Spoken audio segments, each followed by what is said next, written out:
to AboutFACE Theatre presents 5 Questions With, and today's guest, George Heslin.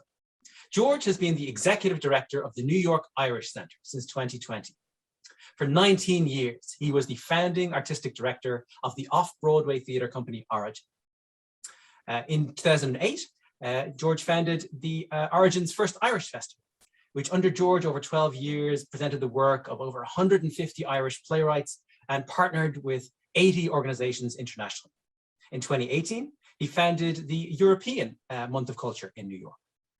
George has directed over 80 productions at New York venues, including 59 East 59, the Sheen Center, and the Irish Rep. Well, for 14 years, he's been on the associate faculty of the American Academy of Dramatic Art.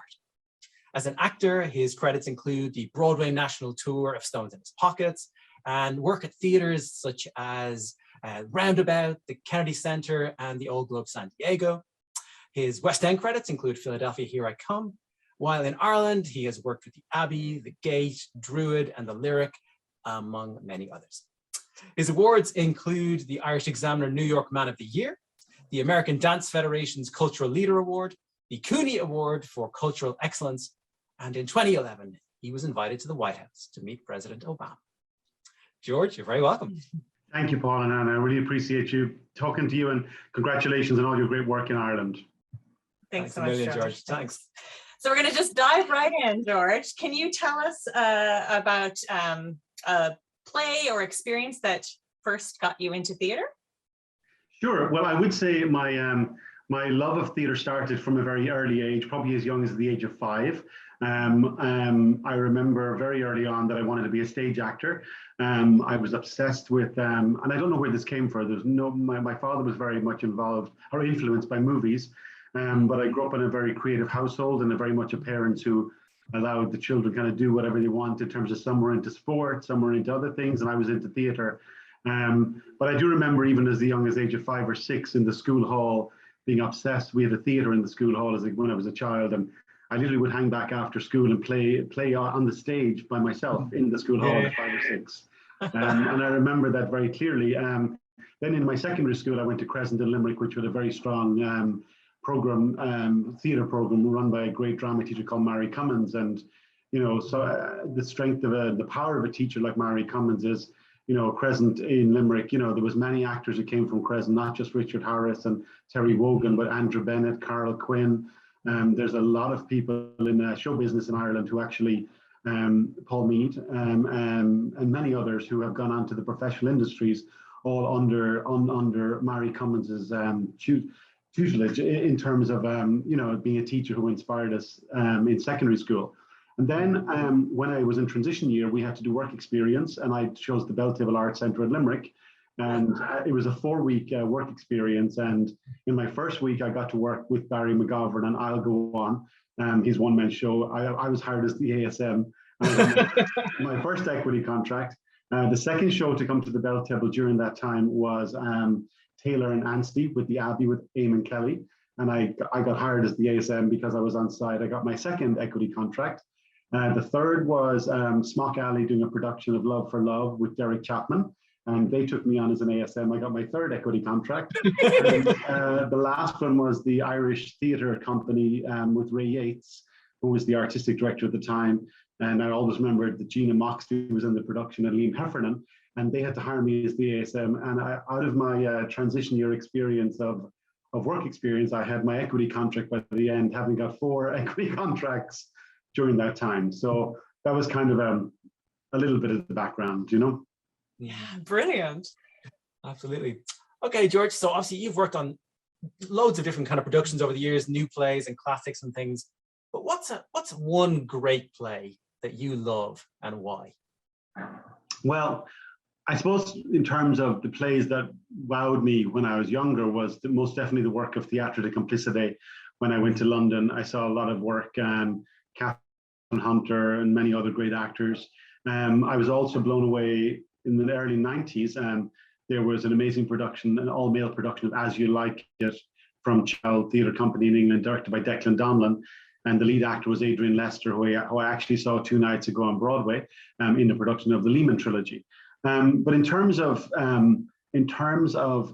plays, I was very influenced by, I would say, physical theatre, and I love the merger of words and physical theatre. And that was a lot of work that kind of I saw in London when I was there on holidays and stuff, you know.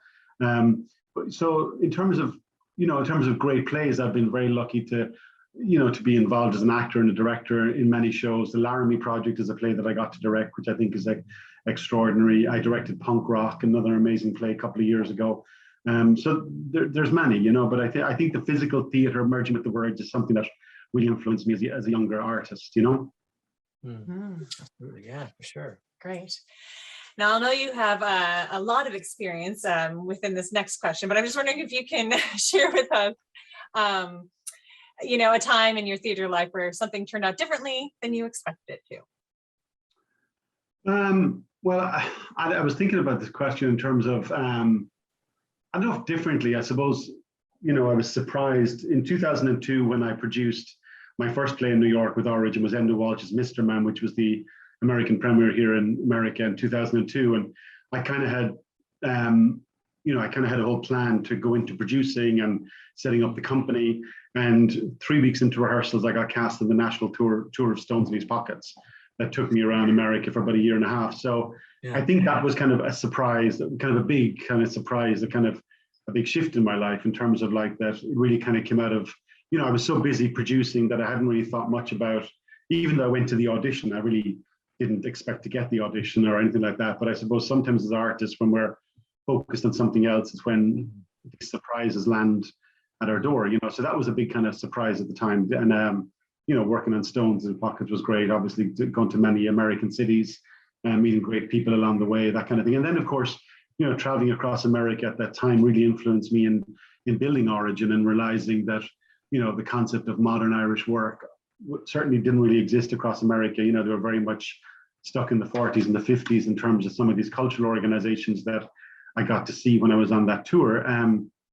Yeah, and also the perception of Ireland, or what contemporary Ireland is to America. I mean, I know things have shifted now, and, you know, I think the canon of work that Origin has produced in the last 19 years is partly responsible for that. I know, as you said in the introduction, you know, launching 150 Irish playwrights in New York City, most of them American premieres, is pretty amazing. And, you know, a lot of those Irish writers like Enda Walsh, Deirdre Kinahan, Mark O'Rourke, Myrna Regan, Abbey Spallin, a lot of their first or second times in America was all through Origin, you know. So it all kind of feeds into itself, you know.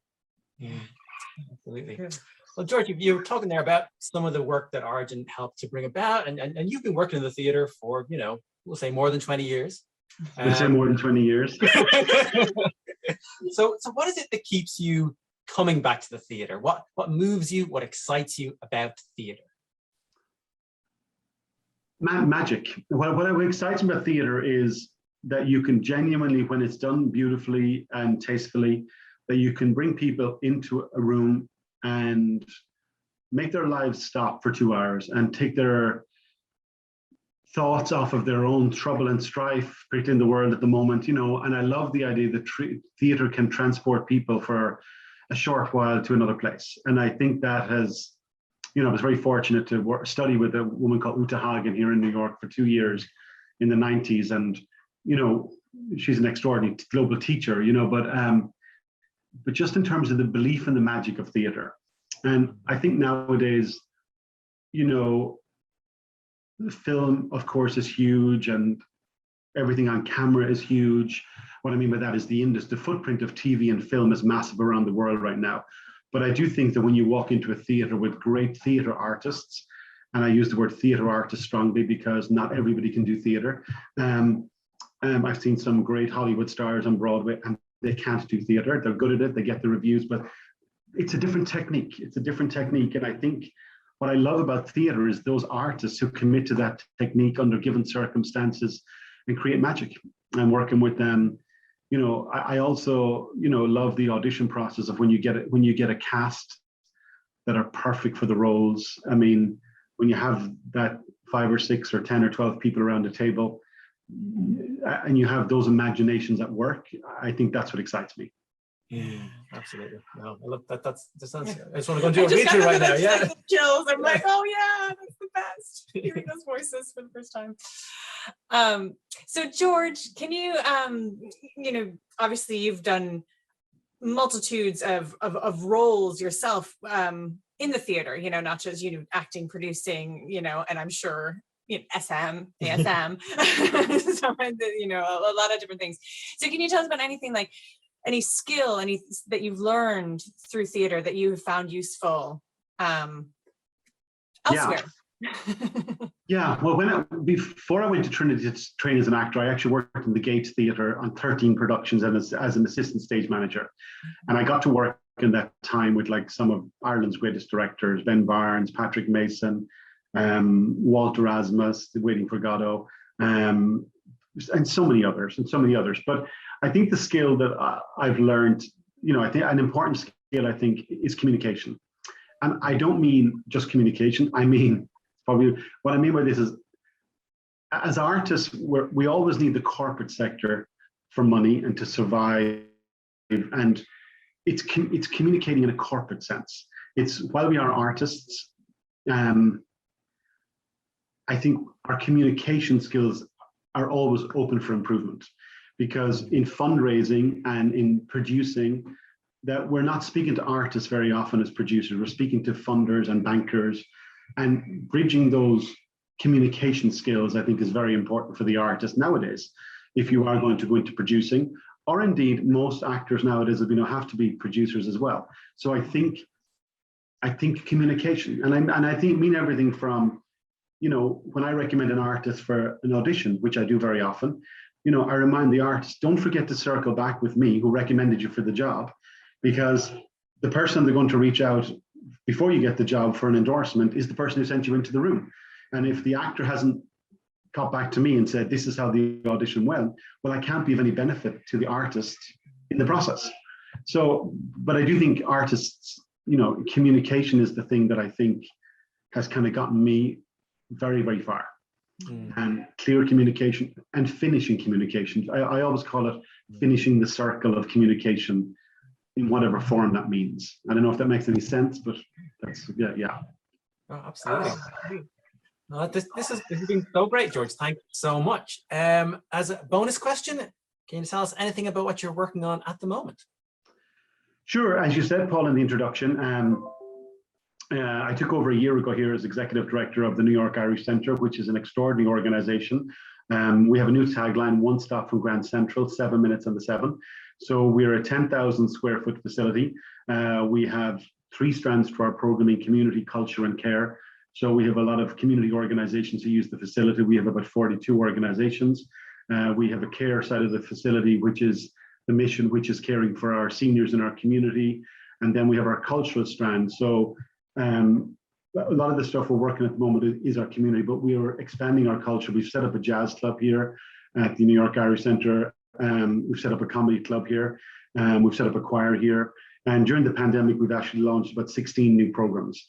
And, we are definitely getting people coming through the door. A lot of the events we're doing at the moment are, despite COVID, and I think New York may be in a different place to Ireland at the moment with COVID, but people really want to get out and engage and turn. Like we had a Christmas concert here on Saturday night, and we had a full house, and we're very much practicing COVID policies. But that's kind of what we're working on at the moment, and I'm very excited for the next 10 years of the organization here. A big part of job as executive directors is really much thinking into the future, what you want the organization to achieve while you're running it. And also, the job of an executive director, you're not here for 20 or 30 years. I hopefully be here for 10 years, and that within that time that we can take the organization to another level and great strides around its programming and its engagement with the community here in New York. And, all of our Irish artists who are coming to town, we're engaging with them. I think we will be having Des Bishop performing here in January and stuff like that. So we're very much reaching out to artists who are traveling to New York, those that have passports and stuff at the moment. So excited for that. So yeah, it's a lot of good stuff. And we've also commissioned, we got an Arts Council grant this year from the Irish Arts Council, and we have commissioned Paul Mead. We're working on a play which Paul has done research with all of our senior members of the Irish community here in New York. So it's a play about immigration, And we're just kind of working on that. We're in the second draft at the moment. So we're working on that with Call Meet at the moment, who obviously a lot of people will know in Ireland, you know. Yeah, fantastic. But, so a lot of great things. And we'd love AboutFACE to come and visit us as well when you're next in New York. Sounds great, George. Yeah. Sounds like a date. Well, congratulations, George, and thank you so much for joining us. Thank you, and keep up the great work. Transatlantic partnerships, way to go. Yeah, absolutely. Yeah. And thank you to you, the audience, for joining us. If you enjoyed the interview, please like below, follow AboutFACE, and share, because we believe theater makes life better. See you next time on AboutFACE Theater presents 5 Questions With.